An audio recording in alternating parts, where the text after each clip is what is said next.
इरादा जब लावा बन जाए सीने में तो मुसीबतें भी कांपती है पसीने में। जी हां, नमस्कार, स्वागत, अभिनंदन आप सभी का उत्कर्ष के इस डिजिटल प्लेटफॉर्म पर। प्यारे साथियों, ये छोटा सा सत्र जो आपके आगामी ग्रेड सेकंड हिंदी विषय भर्ती परीक्षा को लेकर के बेहद उपयोगी साबित होने वाला है।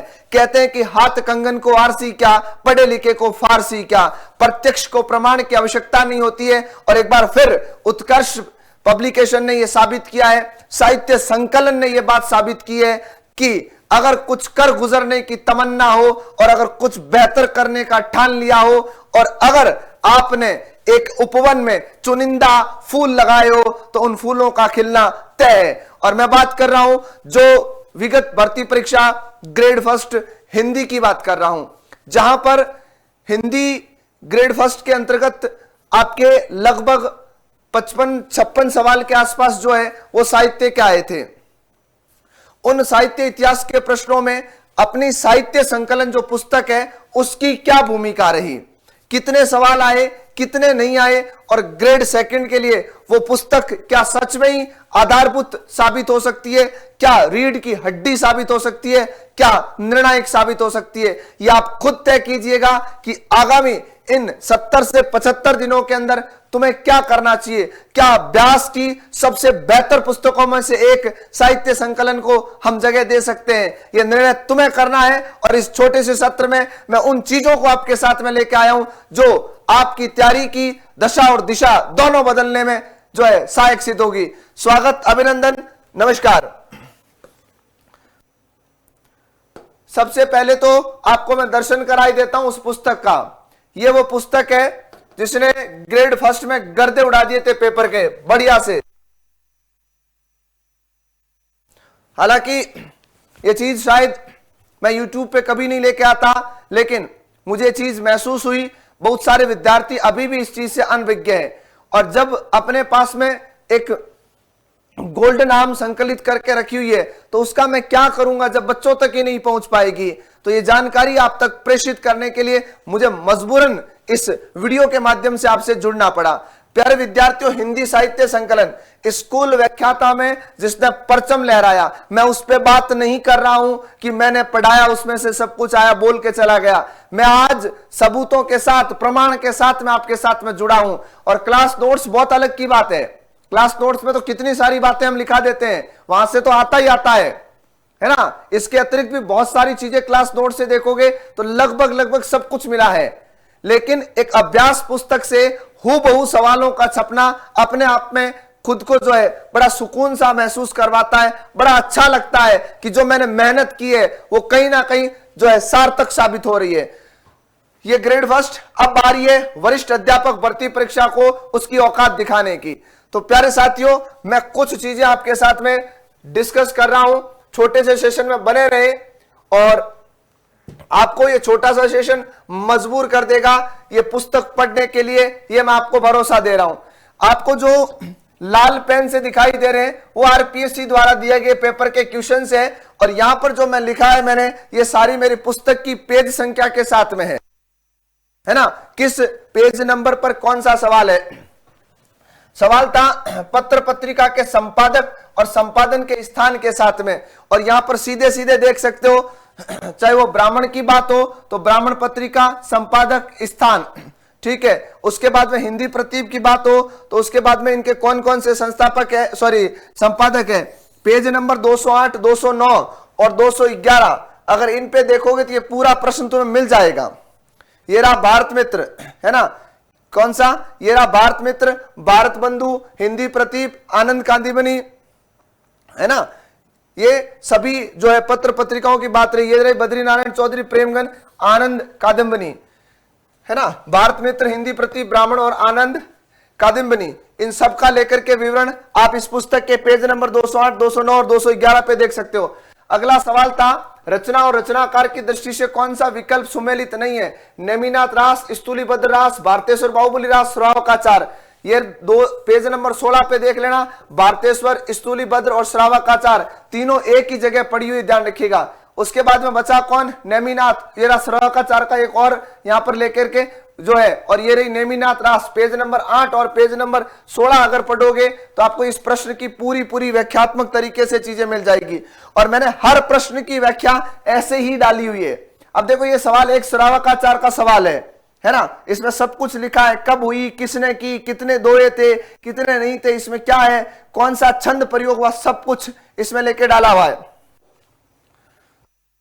पृथ्वीराज रासो की प्रामाणिकता के विषय कौन सा कथन बेमेल है? गौरीशंकर ओझा ने अप्रामाणिक माना। श्याम सुंदर दास का मत है पृथ्वीराज रासो का सभा से प्रकाशित संस्करण ही प्रामाणिक है। रामचंद्र शुक्ल ने रासो को सर्वथा अप्रामाणिक घोषित करते हैं। नरोत्तम स्वामी का मत है कि चंद ने पृथ्वीराज के दरबार में रहकर रासो प्रबंध की रचना की थी। ये रहा, पेज नंबर 13 पर पढ़ लेना, ये ध्यान रखिएगा, है ना। पेज नंबर 13 पर पृथ्वीराज रासो के बारे में पूरा वर्णन दिया हुआ है, अब चेक कर लेना जा करके। अगला सवाल आता है, मंजन कृत मधुमालती में नायक नायिका के प्रथम दर्शन जन्य प्रेम के साथ साथ पूर्व जन्म के प्रणय संस्कारों की भी महत्ता दिखाई देती है। सामान्यतः हिंदी प्रेमाख्यान में नायक को बहुपत्नीवाद दिखाया गया है, किंतु यह मधुमालती प्रेमाख्यान इसका अपवाद है। कथनों के बारे में बात की गई है, पेज नंबर 24 में शुरू हो गए। ये रहा ये कथन एज इट इज छपा हुआ है, एज इट इज कथन छपा हुआ पेज नंबर 24 में मधुमालती की व्याख्या के अंदर, है ना। मधुमालती की व्याख्या के अंतर्गत एज इट इज कथन छपा हुआ पेज नंबर 24 पे। मैं ये नहीं बात कर रहा हूं, मैं ये खाली बोल नहीं रहा हूं कि कोई कह रहा मेरे 90% आ गए, कोई कह रहा 100% आ गए। मैं उस पे बात कर रहा हूं जो सवाल एग्जाम में छपे थे। और कहां से? साहित्य संकलन पुस्तक से। संत दास एवं जगन्नाथ दास द्वारा दादू दयाल जी की रचनाओं का संग्रह किस नाम से किया गया? ये रहा हरडे वाणी शीर्षक उनकी रचनाओं का संकलन है। सीधा सीधा लिखा हो, दादू दयाल के शिष्य संत दास और जगन्नाथ। ये रहा संत दास जगन्नाथ, है ना। और पेज नंबर कितने पे चेक कर लेना? 28 पे। कितने पे चेक कर लेना? पेज नंबर 28 पे। हिंदी साहित्य के इतिहास की आरंभिक सीमा 750 से मानने वाले इतिहासकार है डॉक्टर राम कुमार वर्मा स्वयंभू को, जो कि अपभ्रंश के सबसे पहले कवि है। उन्होंने 693 स्वीकार किए। पेज नंबर 3 पे ही छपा हुआ है, पेज नंबर 3 पे ही छपा हुआ है। अगला सवाल, तुलसीदास को बुद्ध देव के बाद सबसे बड़ा लोक नायक किसने कहा है? बुद्ध देव के बाद में भारत में सबसे बड़े लोक नायक तुलसीदास हुए, ये असाधारण प्रतिभा लेकर उत्पन्न हुए।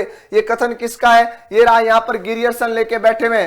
पेज नंबर तो शायद लिख नहीं पाए, टाइपिस्ट महोदय भूल गए, पर अगर तुम पढ़ोगे भक्ति काल तो आपको 162 नंबर क्वेश्चन मिलेगा, 162 ना। और देखो व्याख्या देखो, आप इनकी व्याख्या देखो, इनकी व्याख्याओं को अच्छे से देखिएगा। इस तरह व्याख्या की है ताकि सेकंड ग्रेड में तो मैं मानता हूं तुम्हें थ्योरिकल बुक की जरूरत भी ना पड़े। प्रकाशन वर्ष के आधार पर मैथिली शरण गुप्त की रचनाओं को जो है सही विकल्प बताइएगा। ये रहा रचनाओं का काल, जयद्रथ वध की बात कर रहा है, भारत भारती की बात कर रहा है, और साकेत और यशोधरा। वो रहा भारत भारती, साकेत, यशोधरा, सब कुछ लिखा हुआ एज इट इज, ध्यान रखिएगा, है ना। क्वेश्चन ही कुछ इसी प्रकार का बनाया हुआ। मैथिली शरण गुप्त की रचनाओं का काल क्रम जमाना है, ठीक है। एक बस जयद्रथ वध इससे थोड़ा अलग छपा था, बाकी ये सारी चीजें इसके आधार पर तुम आराम से लेके कर सकते थे। पेज नंबर 86 पे आपको ये क्वेश्चन मिल जाएगा। मतलब बात ये नहीं क्वेश्चन है, बात ये कि पैटर्न भी वही छपा है, ऑप्शन भी वैसे ही छपे हैं, ये ध्यान रखना है। ये केवल और केवल मां हिंदी का आशीर्वाद है और कुछ ही नहीं है। आप सबका प्यार है और मैं चाहता हूं ये प्यार बढ़े, ये प्यार अनवरत रूप से चले, ये भरोसा उत्कर्ष पर मेरे प्रति और मां हिंदी के प्रति अगाध रूप से बना रहे। अभी तो बस शुरुआत है, देखते जाइएगा। पंडित युगल किशोर शुक्ल द्वारा प्रकाशित हिंदी का पहला समाचार पत्र है। आ जाओ, इधर सब कुछ लिखा हुआ है, इधर सब कुछ लिखा हुआ है। ये रहा जुगल किशोर 216 पे, और ये रहा उद्दंत मार्तंड, उद्दंत मार्तंड यहां पर रहा, है ना। सब कुछ छपा हुआ है, ध्यान रखना है, ठीक है। Page number 216। अगला सवाल, महादेवी वर्मा का संस्मरण रेखा चित्र निम्नलिखित में से नहीं है।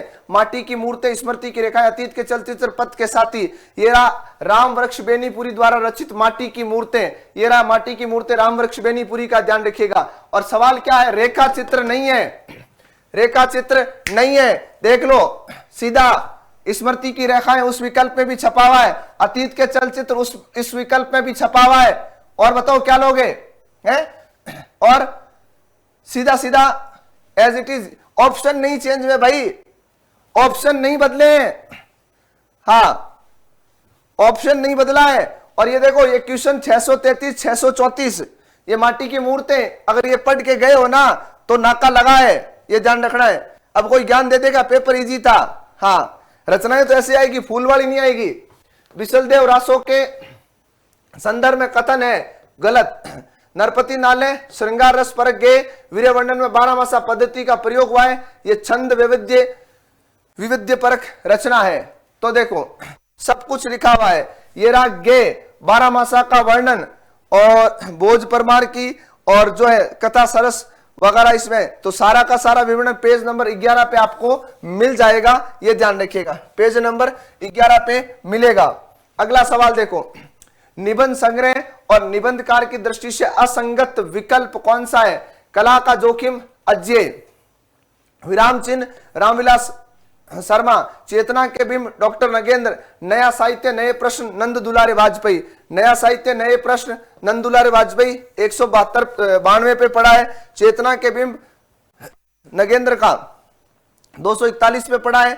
उसके बाद में निर्मल वर्मा का स्मृति शब्द और स्मृति कला और जोखिम, तो कला और जोखिम किसका लिखा है? अज्ञे का। तो ये रहा, यहां पर अगर तुम पढ़ के गए हो पेज नंबर 196 पे, 196 पे, यानी इन 3-4 पेजों में ये सब कुछ था, है ना, ये 3-4 पेजों में सब कुछ आया था। जायसी की किस रचना में वर्णमाला के एक एक अक्षर का वर्णन है? ये सीधी सी लाइन लिखी हुई है 26 नंबर पेज पे। अखरावट में वर्णमाला के एक एक अक्षर को लेकर के सिद्धांत संबंधी तत्वों से भरी चौपाइयां कही गई है। और क्या जान लोगे बताओ? मध्यकालीन राम भक्ति कवियों से संबंधित कौन सा कथन गलत है? तुलसीदास की एक रचना ध्यान मंजरी के नाम से भी मिलती है। ये रहा, ध्यान मंजरी तुलसीदास की रचना नहीं है, ध्यान मंजरी अग्रदास की रचना है, बात खत्म, है ना। ये एज इट इज छपा हुआ, यहां से सवाल आया है, हाँ यहां से सवाल छपा है सीधा। हाँ, प्रगति कवियों में सोनेट के सर्वाधिक प्रसिद्ध कवि ये रहा 230, ये बैठे त्रिलोचन जी, ये लिखा हुआ त्रिलोचन 230 नंबर पेज पे, है ना। मत ढूंढ मेरे महबूब सनम, जो छपना है ना वो तो साहित्य संकलन से ही छपेगा। ग्रेड सेकंड को ललकार रहा हूं, हुकार रहा हूं, जहां से प्रश्न बनाना बना लेना, लेकिन साहित्य संकलन से बाहर संभव मुझे लग नहीं रहा है। हिंदी साहित्य इतिहास विजय 4 ग्रंथ है, Mishra Bandhu Vinod, Shiv Singh Saroj, the modern vernacular literature of Hindustan, इस्तवार द लॉ लिटरेचर हिंदू हिंदुस्तानी। ये रही सीधी सीधी बातें, सब कुछ मिल जाएगा, इसको देख लेना, इसको देख लेना और ये ध्यान रखना, और यहां पर देख लेना, सारा मिल जाएगा, कौन सा पहले कौन सा बाद में, सब कुछ है ना। उसके बाद में निम्नलिखित ग्रंथ और उनके रचयिताओं के साथ सुमेलित करना है। उक्ति व्यक्ति प्रकरण, ये रहा दामोदर शर्मा, ये रहा दामोदर शर्मा की बात हो रही, ध्यान रखिएगा। चर्यापद, ये रहा सबरपा, चर्यापद ये रहा सबरपा। उसके बाद में वर्ण रत्नाकर, ये रहा ज्योतिश्वर ठाकुर, है ना, ठीक है। तो ये बहुत आराम से लेके तुम इसमें कर सकते थे, ये तीनों रचनाएं यहां उल्लेखित है, ध्यान रखिएगा।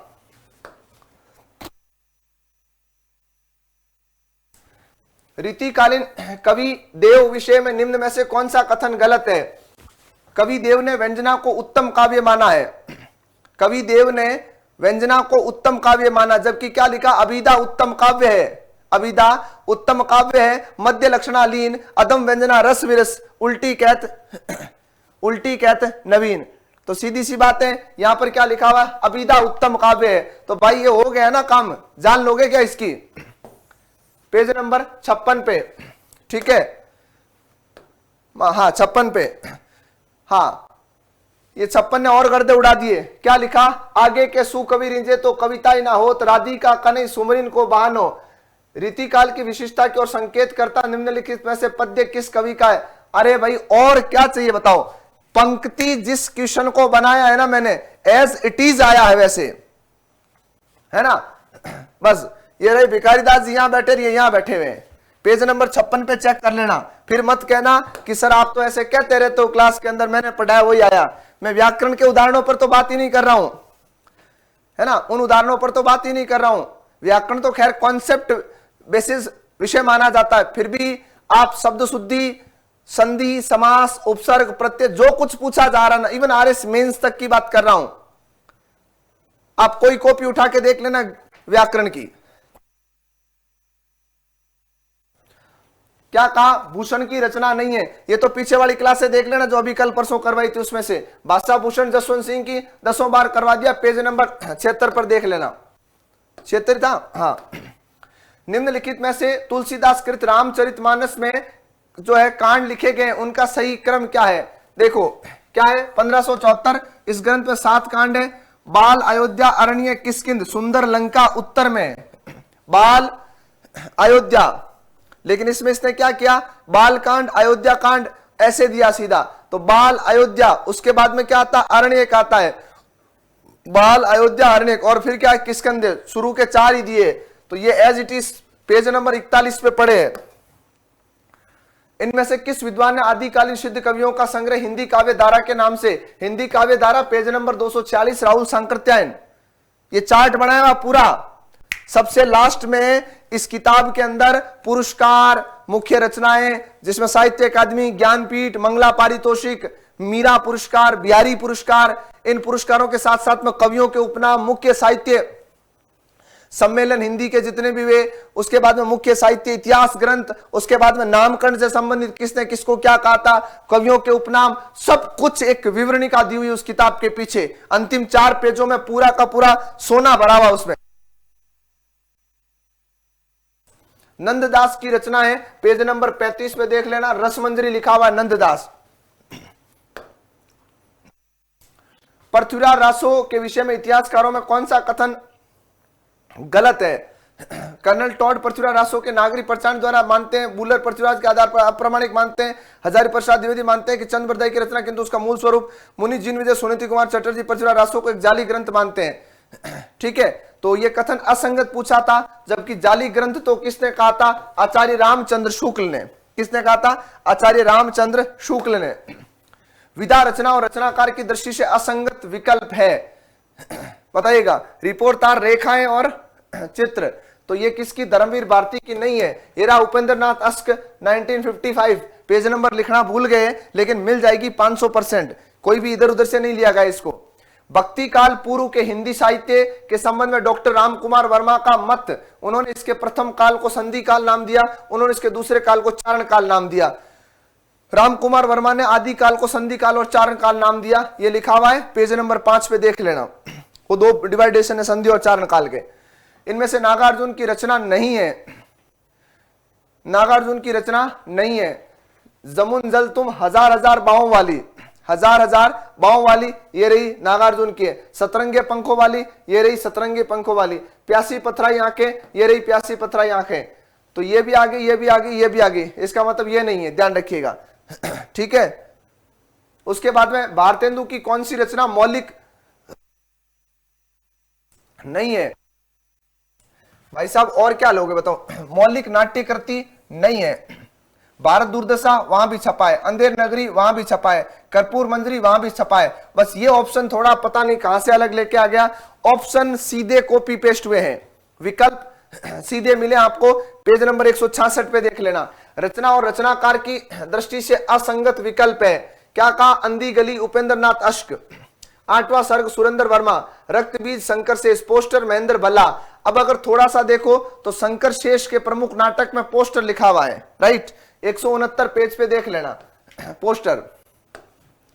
प्रयोगवाद को स्पष्ट करते हुए अज्ञेय की उक्ति, प्रयोग का कोई वाद नहीं है, प्रयोग अपने आप में इष्ट नहीं है, वह साधन है और दोहरा साधन है, क्योंकि एक तो वह उस सत्य को जानने का साधन है जिससे कवि प्रेषित करता है, दूसरा वह उस प्रेषण की क्रिया को, उसके साधनों को जानने की भी साधना किस संग्रह की भूमिका में लिखा गया है। प्रयोग अपने आप में इष्ट नहीं है वरन वह साधन है, यह कथन किस वाद से संबंधित है।